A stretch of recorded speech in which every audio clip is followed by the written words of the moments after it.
네, 6.13 지방선거 결과에 대한 후폭풍이 거셉니다. 야권은 참패 이후 당 수습에 나서고 있고 또 전국 주도권을 쥐게 된 민주당은 당권 경쟁 국면에 들어간 모습입니다. 네, 두 분 전문가와 함께 한 주 정치권 소식 살펴보도록 하겠습니다. 김관욱 개명대 교수, 김우석 미래전략개발연구소 부소장 나와 계십니다. 두 분 어서 오세요. 안녕하세요. 네, 선거 후에 여야 모습 참 극명하게 엇갈리고 있는 상황입니다. 먼저 야권은 참패 수습에 지금 굉장히 분주한 모습인데 일단 나오고 있는 수습 방안이 가장 먼저 나오는 것이 아무래도 비대위 구성인 것 같거든요. 이런 방식 좀 어떻게 보고 계십니까? 사실은 이 비대위라는 것이 나오게 된 배경이 전대가 사실 먼저 나올 수가 있는 거거든요. 그런데 전대를 할 경우에 만약에 새로운 인물이 충원이 안 됐을 때에는 더 큰 어려움에 직면을 할 수가 있는 거죠. 일종의 저는 시간 벌기 그런 어떤 목적도 좀 있다. 그런데 이제 중요한 건 혁신이라는 거죠. 얼마만큼 혁신을 해서 실질적으로 이제 국민들에게 지지를 다시 얻어내느냐가 중요한 건데 지금 여권이 얘기하는 것처럼 늑대소년이 돼버렸어요. 저희가 잘못했습니다 하면서 또다시 절을 하고 하는데 그게 4.13 총선부터 대선 지금까지 이어지는 계속된 선거 속에서 이렇게 반복적으로 나오고 있거든요. 그래서 중요한 거는 비대냐 아니면 전대냐 어디로 가느냐가 문제가 아니라 실질적으로 쇄신을 하느냐 못하느냐의 관건인 것 같아요. 그런데 그것 자체도 사실 굉장히 어려운 상황에 직면해 있다. 그러니까 외부에서 비대위원장을 모셔올 수도 있고 내부에서 할 수도 있는데 그것 자체도 어떻게 보면은 외부에서 어떤 인물이 올 수 있느냐. 우리가 과거에 보면 임명진 비대위원장 시기가 있어요. 근데 그 시기를 보면 임명진 위원장 같은 경우는 상당 기간 당내에 있던 인물입니다. 그리고 이제 당 주도권도 어느 정도 확보할 수 있는 그런 세력도 갖고 있었고 그럼에도 불구하고 사실은 쇄신을 성공하지 못했거든요. 그런데 또 어떤 인물이 와서 이걸 외부에서 와서 할 수 있는지 그리고 내부에서 만약에 누가 한다 그러면 지금 개파가 홍준표 전 대표계 또 친박계 이렇게 나뉘어 있는데 여기서 다시 갈등과 분열이 벌어지지 말라는 것보다는 그 가능성이 훨씬 더 큰 거 아닌가 이런 생각이 들어서 지금 여러 가지로 사실 쉽지 않은 상황이 야권에 지금 놓여 있다 이렇게 생각이 좀 드네요. 네, 전대나 비대위나 이런 것이 중요한 게 아니라 진정한 쇄신의 태도가 중요하다라고 이야기를 해주셨는데 먼저 이 비대위 구성하는 이 같은 방식에 대해서 부소장님께서는 좀 어떻게 보고 계십니까?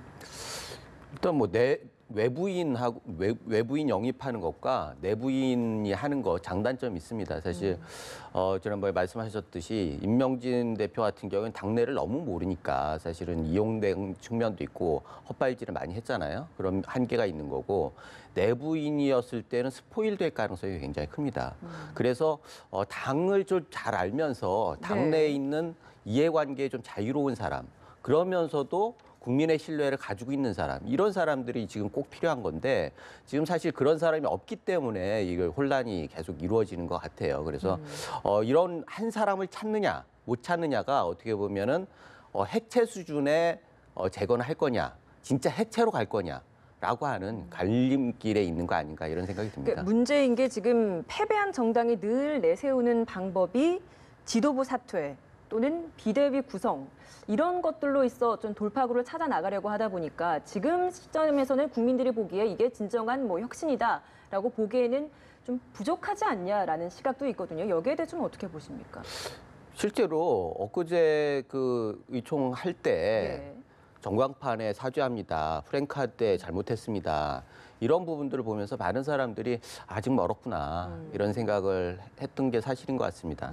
사실 구체적이어야 하거든요. 뭐를 잘못했는지 그런 것들이 나와야 하는데 이번에 어려운 상황이 있으니까 이걸 어떻게 모면해 보기 위해서 그냥 무릎부터 꿇고 이런 거는 우리 그 집에서도 그 부부간에 뭘 잘못했다 그러면 뭘 잘못했는데 하듯이 그런 상황이에요. 그러면 구체적으로 그런 구체적인 게 없으면은 모면하고 다음에 뭔가 개선하겠다라고 하는 자세가 없다라는 거죠. 그런 면에서 지금 사실 비대위도 얘기 나오고 여러 가지 백과장면식 얘기가 나왔는데 기본적으로 국민들이 바라는 건 대책을 세우는 것보다는 진짜 반성하고 있느냐, 구체적으로 뭐를 잘못했는지 그거를 얘기를 하고 거기에 대해서 반성을 해가지고 새로운 계획을 세우고 그걸 통해서 국민들한테 재신을 받아라 이런 건데 그런 것들이 다 생략된 채 서둘러 수습하는 그런 형국으로 간다라고 하면은 어떻게 보면 임시 방편으로 그렇게 비칠 수밖에 없기 때문에 사실 지금 이 주말과 주초가 굉장히 중요합니다. 그래서 이 시기에 과연 뭐 어떤 사람들은 그래요. 너무 그 극단적인 보수로 가가지고 문제다. 그래서 좌클릭을 해야 한다. 또 어떤 사람들은 그럼에도 불구하고 우리는 우클릭을 계속 해야 한다. 그러나 그건 구체적인 상황이 있어야 하는 거거든요. 막연하게 하면은 양쪽 다 맞기도 하고 틀리기도 해요. 그러면 구체적으로 어떤 부분에 지난 선거 때도 안보나 경제에 대한 우려는 상당 부분 일리 있는 얘기들이 있었어요. 그러나 메신저 불신이 문제가 돼가지고 결국 심판을 받은 거 아니겠습니까? 그런데 그것을 다 잘못했다라고 하면 그것을 지지했던 사람들 두 번 죽이는 일이에요. 그렇다고 하면 당연히 구체적으로 이 부분에 대해서는 한계가 있고 이 부분까지는 지원해줘서 고맙다라고 하는 얘기를 해야 하는데 그런 것들이 생략됐다면 어떤 대책이 나와도 다 진실성은 의심을 받을 수밖에 없다 이런 생각이 듭니다. 구체적으로 뭘 잘못했는지를 명확하게 알고 거기에 대한 반성이라는 입장을 표명을 해야 진정성이 느껴질 텐데 그런 부분이 좀 부족한 것 같다라고 이야기를 해주셨는데 이 때문에 지금 민주당에서도 위장 반성쇼다 이런 발언이 나오고 있는 거죠. 그러니까 뭐 결국엔 늑대 소년 아까 말씀드린 대로 늑대 소년의 사례가 됐어요. 우리가 4.13 총선 때도 반성을 했고 대선 때도 반성을 했습니다. 그러면 지금 말씀하신 대로 뭘 잘못했는지에 대한 부분이 나와줘야 되고 그다음에 그것이 어떻게 해서 이제 다른 정치를 하는 걸로 국민들에게 비춰줘야 되거든요. 예. 그런데 우리가 지난 1년간을 보면 지난 4월, 5월, 6월 일종의 방탄국회를 하고 국회는 열어놓고 공전은 시키고 이것을 어떻게 보면 국민들은 이 야권의 책임이 굉장히 크다라고 보는 거거든요. 그러니까 예. 국정을 운영하는 데 있어서 뭔가 잘못했다 그러면 그거를 반성하는 차원이 분명히 전제돼야 되는 것이고 그리고 반성을 했다 그러면 그렇지 않은 즉 국민의 민심이 그대로 반영되는 정치를 해줘야지 이게 뭐 정권을 지금 못 잡고 있는 상황이라도 나중에 와서 국민들이 표를 한번 줘야 되겠구나라는 확신이 있을 텐데 그게 없거든요. 특히나 보수 정치라는 것이 2명의 전직 대통령이 지금 우리가 감옥에 있는 상황이에요. 굉장히 탄핵의 과정을 거치고 국민들로서는 굉장히 치명적인 상처를 입은 상황인데 이 부분에서도 그 주체였던 당이 반성을 못하는 것 같다라는 것이 지금도 이제 국민들 뇌리 속에 있는 것이고 따라서 보수 정치라는 어떤 본령이 도대체 뭐냐? 어떤 것이 보수 정치라는 것을 국민들에게 설득할 수 있는 내용을 지금 제시하지 못했고 또 그에 부응하는 행위를 못했다는 것이 지금 이번에 표심에서 나타난 바라고 봐요. 그래서 다시 행동으로 뭔가 이어지고 그런 내용 있는 어떤 보수 정치가 만들어지지 않는다면 이건 계속해서 유지될 가능성이 저는 있다고 봅니다. 저는요 민주당에서 지금 위장 반성쇼라고 하는 거는 정말 부적절한 얘기라고 생각해요. 민주당이 잘해서 이긴 게 아니잖아요. 결국 아까 민주당에 있는 연구소가 얘기했듯이 보수층의 지리멸렬 이것이 그 패인이었고 그 보수 진영에서는 승인이라고 하면 그거는 문재인 대통령의 높은 지지도예요. 이거는 다 아는 사실이고 내부에서도 알고 있는데 그래서 연구소에서 교만하지 말아야 한다고 하고 끝나고선 모든 당 지도부들이 오만해서는 안 된다라고 경계함에도 불구하고 지금 이런 위장 반설소라고 하면서 상대당을 욕하는 거 이거는 적절하지 않습니다. 마치 축구 같은 경우에 자책골로 망가진 상대편이 자책골로 해서 압승을 한 쪽에서 다 끝난 다음에 빈 골대에다 계속 공을 넣는 그런 형국이에요. 그렇다고 하면 관중이나 해설자는 그런 얘기를 할 수 있지만 상대편이 이렇게 얘기하는 거는 당연히 국민들이 보기에는 그 게임 자체를 흥미를 잃게 만드는 거라고요. 이게 전국 주도를 하겠다는 집권 여당에서 이런 식으로 하면은 사실 다음 차례가 야당만이라고 생각하지는 않습니다. 오히려 더 겸손해야 하고 좀 더 진중한 발언을 해야 한다라고 이야기를 또 정리를 해주셨고 사실 지금 해주신 이 이야기가 한국당에게만 해당되는 게 아니라 바른미래당에게도 다 같이 해당되는 부분이거든요. 좀 더 구체적으로 들어가서 한국당 상황을 좀 더 살펴본다면 일단 한국당은 비대위 구성도 어려운 상황이에요. 그래서 어떤 임무를 하느냐, 구심점을 역할을 해줄 수 있는 어떤 인물이 있어야 되는데 그 인물 찾는 게 지금 제일 어려워하고 있는 것 같거든요. 이렇다 보니까 이제 앞서 언급해 주셨던 뭐 외부 인사냐, 내부 인사냐 이것도 지금 고심을 하고 있는 것 같은데 뭐 어떻게 보고 계십니까? 그러니까 김성태 원내 총무가 지금 당 대표 대행을 지금 하고 있잖아요. 예. 근데 이거를 계속해서 유지할 수는 없는 일이고 결국은 이제 전대를 가져가야 되는데 전대를 가져가기에는 지금 시간적으로 좀 무리가 있다 이렇게 보는 것 같아요. 그런데 네. 저는 이게 그 안에는 또 개파의 어떤 계산도 좀 존재한다.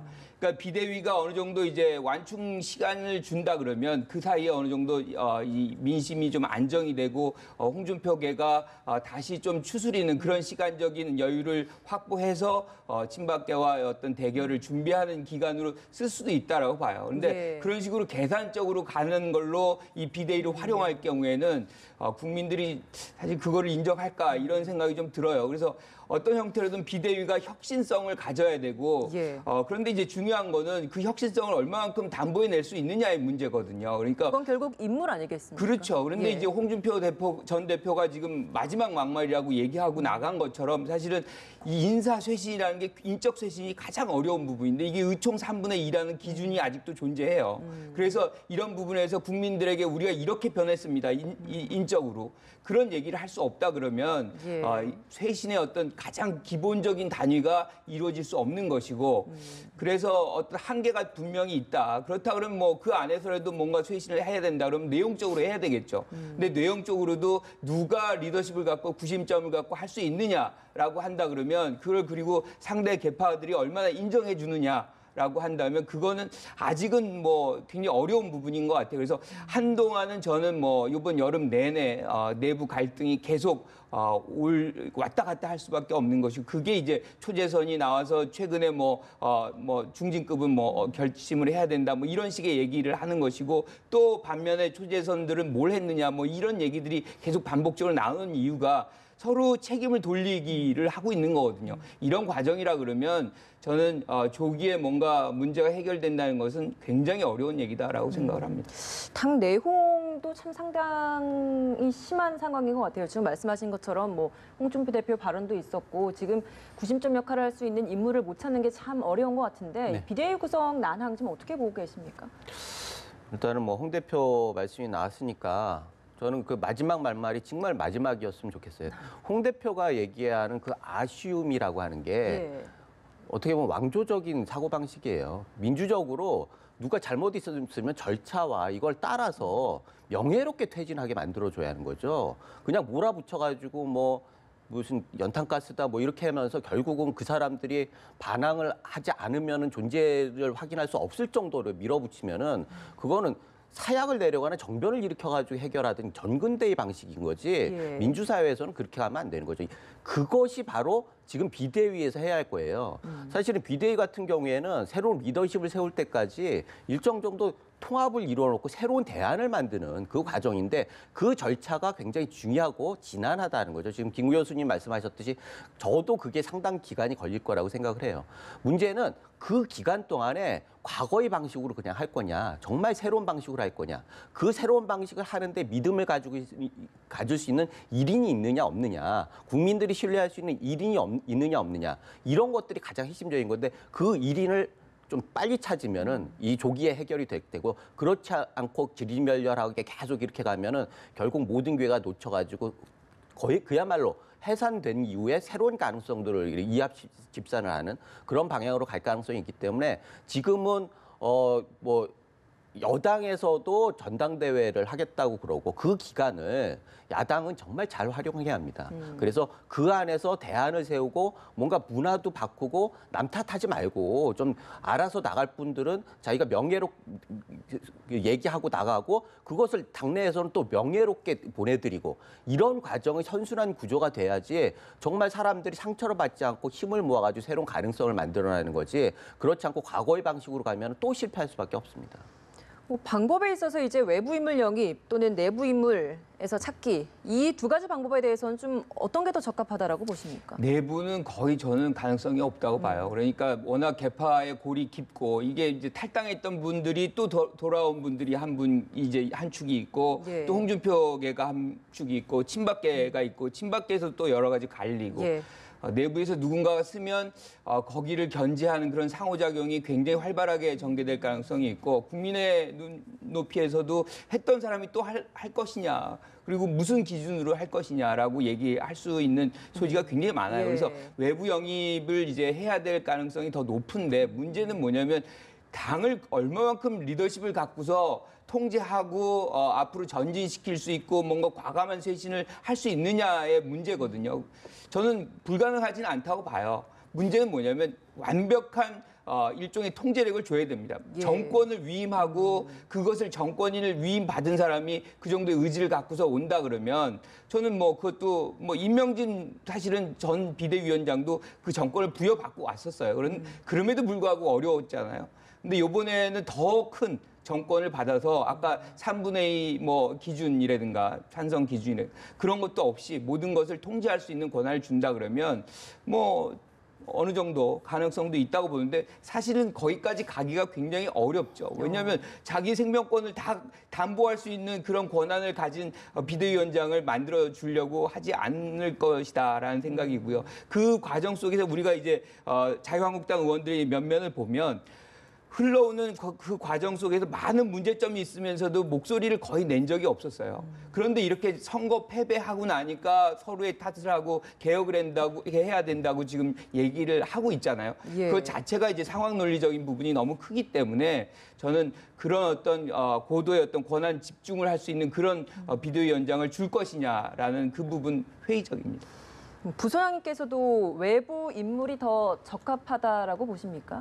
저는 외부, 내부 인물은 사실 무엇을 할 거냐에 따라서 달라진다고 봅니다.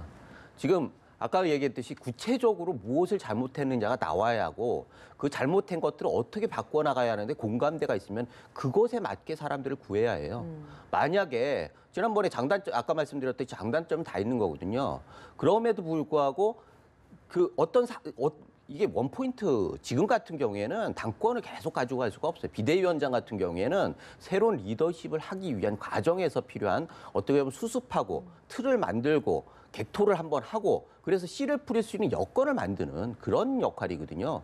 그렇다고 하면은 당연히 그 역할에 맞는 사람을 해야 하는 거죠. 그런데 그게 지금 디파인 되지 않는 상황에서는 모든 논의가 허사라는 거예요. 결국은 지금 얘기할 건 사죄한다고 무릎 꿇을 게 아니라 모여가지고 구체적으로 우리가 잘한 게 뭐고 잘못한 게 뭐고 그걸 꼼꼼하게 치열하게 토론하고 그러면서 그것을 문건으로 내놓고 이런 문제들을 우리가 몇 대 과제가 있고 이거를 해결하기 위해서는 진짜 이런 사람이 필요하다라고 그런 하는. 것들 이제 비대위가 좀 구성되고 나서 아니죠. 나오지 않을까요?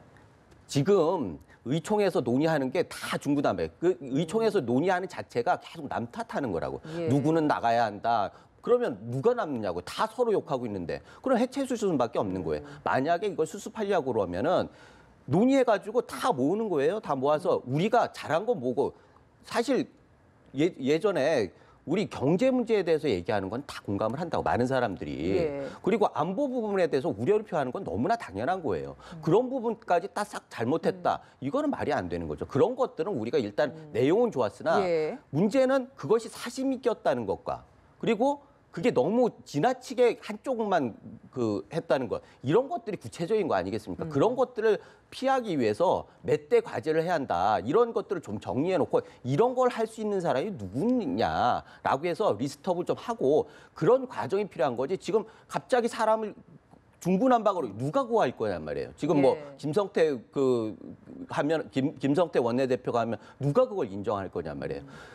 기준이 있어야지 사람이 있는 겁니다. 그래서 외부 내부 하는 거는 잘한 것과 잘못한 것에 대해서 명확하게 정리를 하고 거기에 필요한 인물을 구하는 것이 순서이다. 네, 알겠습니다. 지금 한국당 내에서는 총선 불출마 또 중진 퇴출론 관련된 이야기들이 술술 나오고 있는데 먼저 김무성 의원이 그 시작점을 찍은 것 같습니다. 2020년 21대 총선에 불출마하겠다라는 이야기를 했는데 이 선언에 대해서 좀 어떻게 보고 계십니까? 저는 뭐 이런 부분에 대해서는 중진으로서 전 대표로서 책임 있는 행위라고 저는 생각을 해요. 이런 것들이 진즉에 일어나지 않았던 것들이 자유한국당이 이렇게까지 어렵게 된 그런 배경이라고 생각하는데 잘한 거라고 생각하고요. 그런데 그 이면에는 또 한번 우리가 이면을 볼 필요가 있다는 거죠. 이번에 부산으로 지역구를 보면 부산에서 사실은 뭐 지역구를 김무성 전 대표가 갖고 있잖아요. 예. 다음번에 나온다고 해도 사실 쉽지 않은 그리고 선택이거든요. 이전 그 총선 때 21대 총선에는 출마하지 않겠다라는 이야기를 또 이미 그렇죠. 했다고 이미 한 하더라고요. 바가 있어요. 예. 한 바가 있고 또 지금 뭐 이번에 지형도 보면 어떻게 보면 민주당이 부산 지역을 거의 뭐 싹쓸이 하다시피 한 그런 상황이기 네. 때문에 본인이 나간다고 해도 어려운 상황,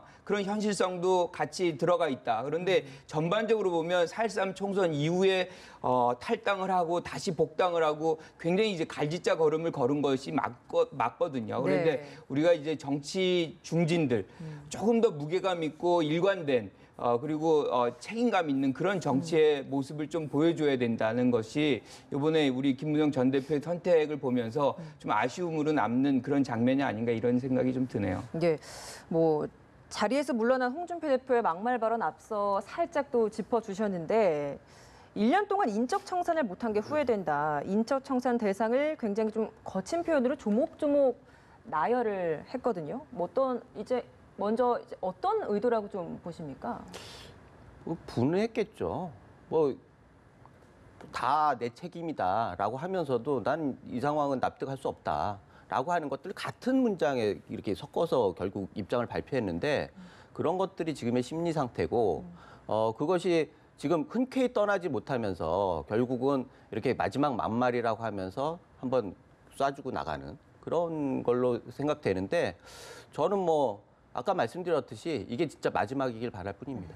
아니 근데 저는 이 부분은 굉장히 잘한 부분이라고 봐요. 그러니까 원래 마지막일 때 진정 자기의 어떤 진심이 드러나는 경우라고 보는데 예. 본인이 이제 당권을 쥐고서 국민에게 쇄신을 보여줄 때에는 그 책임을 져야 되는 사람들이 있었습니다. 분명히 친박에.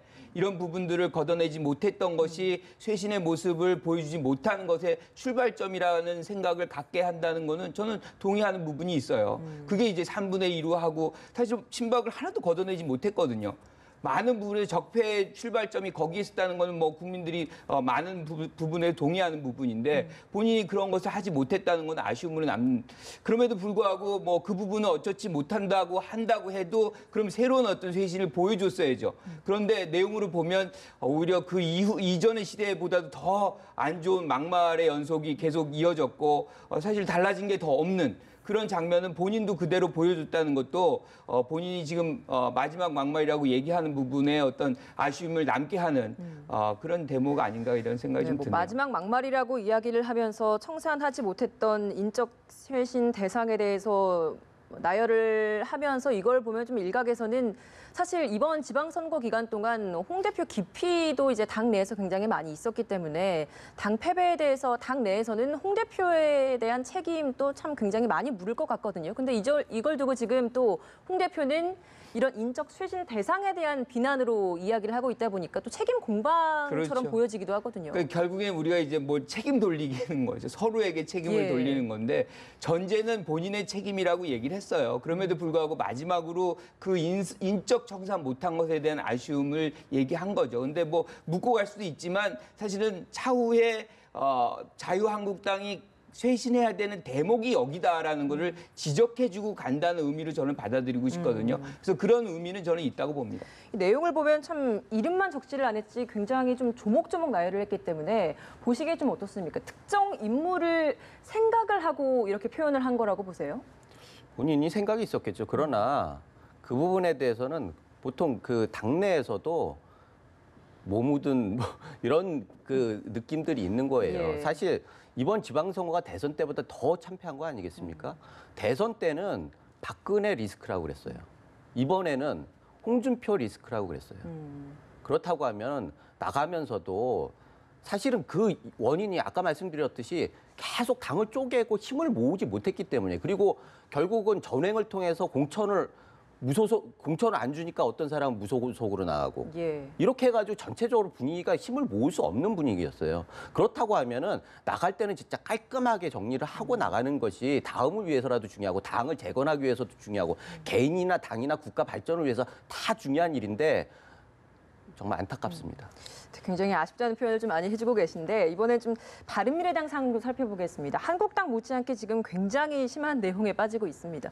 일단은 한국당보다는 한 발 좀 더 나아간 것이 비대위 구성은 마무리했거든요. 내일부터 본격 시작될 텐데 비대위 구성 좀 어떻게 평가하십니까? 그러니까 김동철 원내대표가 비대위를 빠르게 구성을 했어요. 그리고 이제 거기에 30, 40대 의원들을 예. 즉 세대 교체의 의미처럼 이렇게 해가지고 진용을 맞춰놨는데 저는 사실은 자유한국당보다 더 어렵다고 봅니다. 그러니까 유승민계가 있고요. 그다음에 국민당계가 있는데 국민당계에 안철수계하고 또 호남계가 또 다른 계산을 하고 있거든요. 예. 여기에서 유승민 전 대표가 사퇴를 하면서 얘기했던 정체성의 얘기, 즉 일종의 이제 이념 논쟁이 불붙게 되면 언제든지 중도와 이 보수 안의 그런 어떤 균열 이거는 굉장히 이제 쉽게 나타날 가능성도 있고요. 그 다음에 이제 대표 전대가 갈 때는 전대에서 누가 대표를 또 맡아서 할 것이냐에 대한 그 부분도 하나의 어떤 휴화산처럼 언제든지 이제 나와서 얘기거리로 이제 이 재생산될 수 있는 그런 요소로 남아 있고 그래서 여러 가지 이제 분포 상태가 사실 이번에 어떻게 보면은 자치단체장을 한 명도 배출을 못했잖아요. 예. 근데 이런 부분들이라는 것은 전반적으로 동력을 상실하게 하는 그런 요인으로 작동할 것이기 때문에 여기서도 지속적으로 분파 간의 어떤 갈등, 대결, 균열 뭐 이런 것들이 연속이 될 가능성이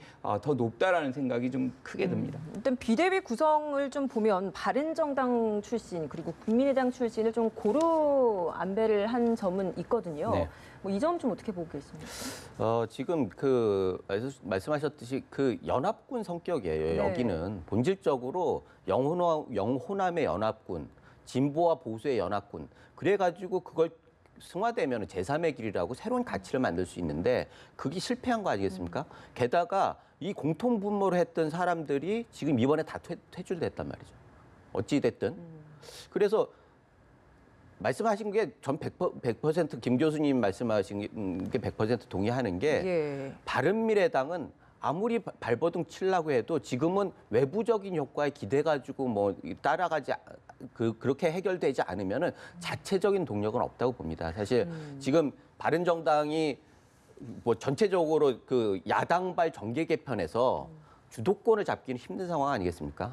어찌 됐든 바른미래당이요. 바른미래당이 그래서 어떻게 보면 그 완전히 찢어져서 새로 그 흩어져가지고 새로 시작하느냐 아니면 요대로 모여서 그 다음을 그 또 기약하느냐 이런 정도의 차이지 실질적으로 새로운 가치를 보이거나 이런 것들은 상당 기간 좀 힘들지 않겠네요. 정계 개편, 야권발 정계 개편으로 간다 그러면 사실 예. 바른미래당은 더 어렵습니다. 그러니까 지금 호남계 같은 경우는 무조건 자유한국당하고 간다고 선언할 경우에는 탈당할 가능성이 매우 높아지거든요.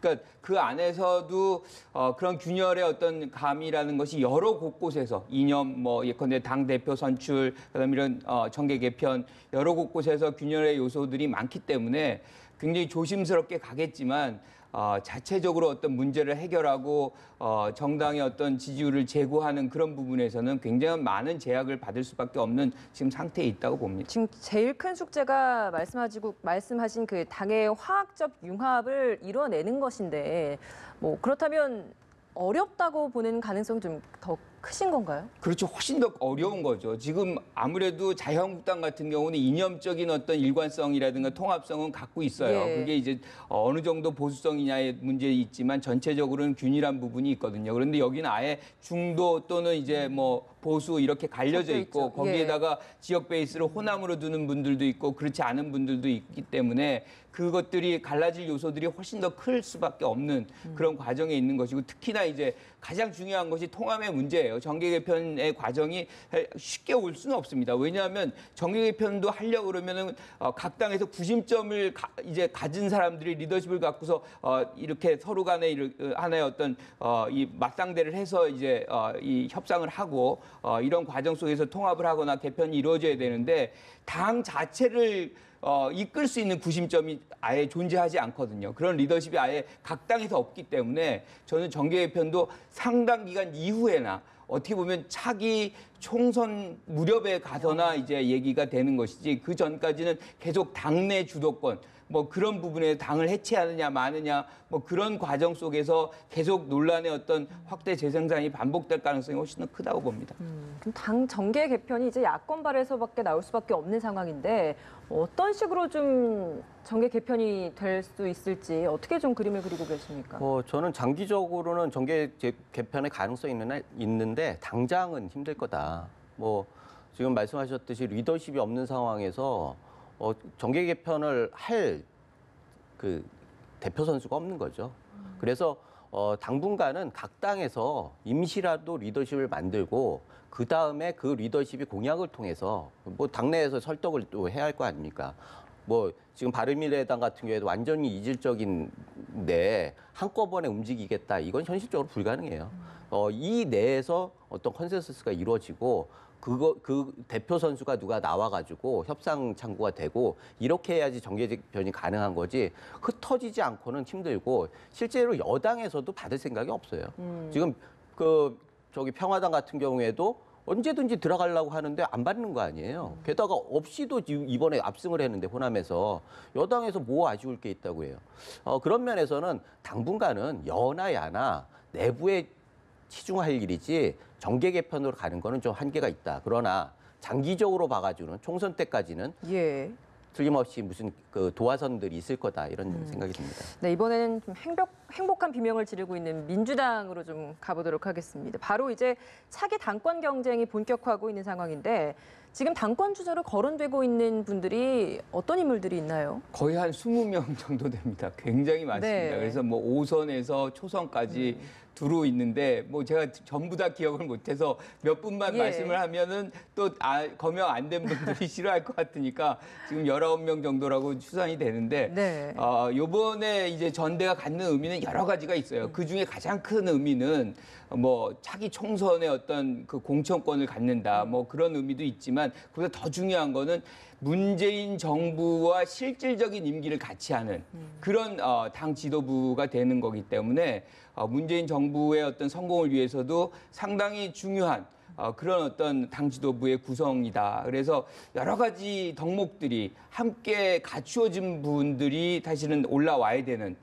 그래서 뭐 지금 우리가 여러 가지 과제가 있잖아요. 예컨대 무슨 뭐 여러 가지 개혁의 문제라든가 그다음에 남북 문제라든가 그러니까 실천력, 뭐 개혁력, 그다음에 또 아무래도 여전히 여소야대예요. 지금 130억으로 석으로 늘어나긴 했지만 다시 얘기하면 야당들을 다 이렇게 포용해야 되는 그런 포용력 등등의 여러 덕목들을 갖춘 역량 있는 분이 나서야만 성공적인 어떤 문재인 정부를 이끌어갈 수 있는 서포트할 수 있는 그런 지도부가 구성될 것 아닌가. 그래서 좀 더 9월 달로 연기가 되고 그렇다는 건 전 긍정적으로 봅니다. 좀 더 많은 시간을 갖고 준비를 하고 그렇게 해서 더 많은 지지자들이 좋은 선택을 할 수 있는 시간적인 여유를 제공한다는 것은 뭐 다급하게 지금 할 일은 아닌 걸로 저는 생각이 들어서요.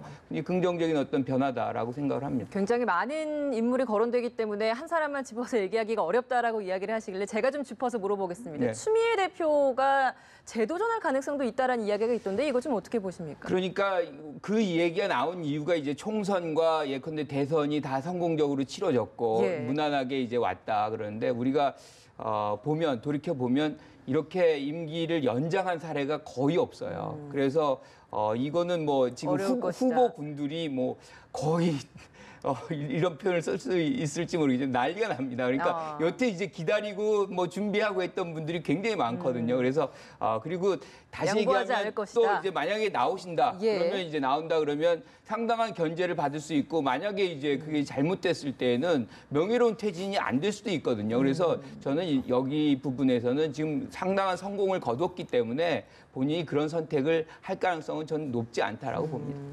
보수당님께서는 추미애 대표의 재도전에 대해서는 뭐 가능성 낮다라고 보십니까? 자가 발전 아닙니까?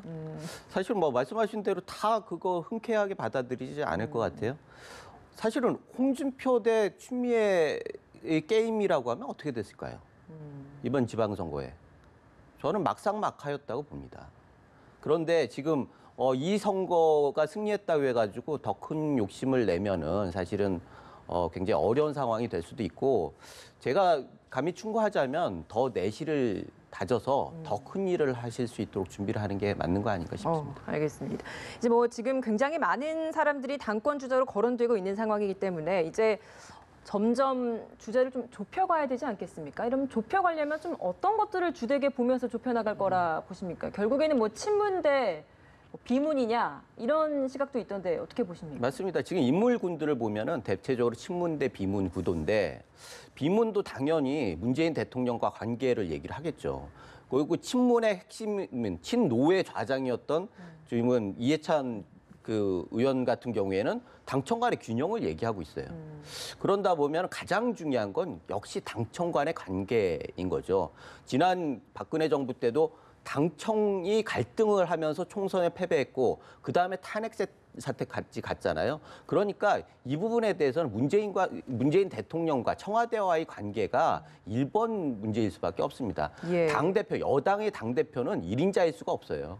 결국은 대통령과 운명을 같이 해야 하는 거기 때문에 어떻게 보면 어떻게 현명하게 2인자를 할 것이냐라고 하는 컨셉이 명확해야 하는 거고 그런 걸 보면 저는 관리형 친문계로 가는 게 맞다. 이렇게 생각이 되고 그래야지 정권도 성공하고 뭐 그다음에 국가 발전에도 도움이 되고 단 문제는 친문이 됐을 때 직언은 하되 직설을 하면 안 되는 거예요. 직언은 대통령과의 관계에 있어서 대통령한테 정확하게 민심의 향방이나 이런 부분들을 전달을 해야죠. 그러나 대국민 메시지로 대통령과 전혀 다른 직설을 해가지고 내부 갈등을 일으킨다고 하면 이것도 저것도 안 되는 경우가 되기 때문에 그런 부분들에 대해서는 정말 성공한 정부를 만들려고 하면은 이 부분에 대해서는 꼭 유의를 해야 한다 이런 생각이 듭니다. 저는 친문 대 반문의 대결 구도로 가지 않을 거라고 봅니다. 그렇습니까? 그 이유는 지금 문재인 대통령의 지지율이 뭐 75%인데 그 누가 내가 반문입니까 하고 나서겠습니까? 그리고 임기를 같이 하는 그런 장면이기 때문에 모든 후보들이 다 협력적이고 모두 다 친문이라고 할 거기 때문에 그거는 변수가 안 된다. 오히려 이런 상황에서는 인물로 승부를 볼 가능성이 매우 크다고 봅니다. 그러니까 예. 모든 역량의 어떤 격차로서 내가 이번에 어떤 당 지도부를 어떻게 이끌 수 있는 그런 적합한 인물이란 인물론의 경쟁이 이번에 9월이나 8월의 어떤 전대의 가장 중요한 요소가 아닌가 이런 생각이 좀 듭니다. 네, 알겠습니다. 오늘 두 분과 함께 한 주 정치권 소식 정리해봤습니다. 김관욱 개명대 교수, 김우석 미래전략개발연구소 부소장이었습니다. 고맙습니다.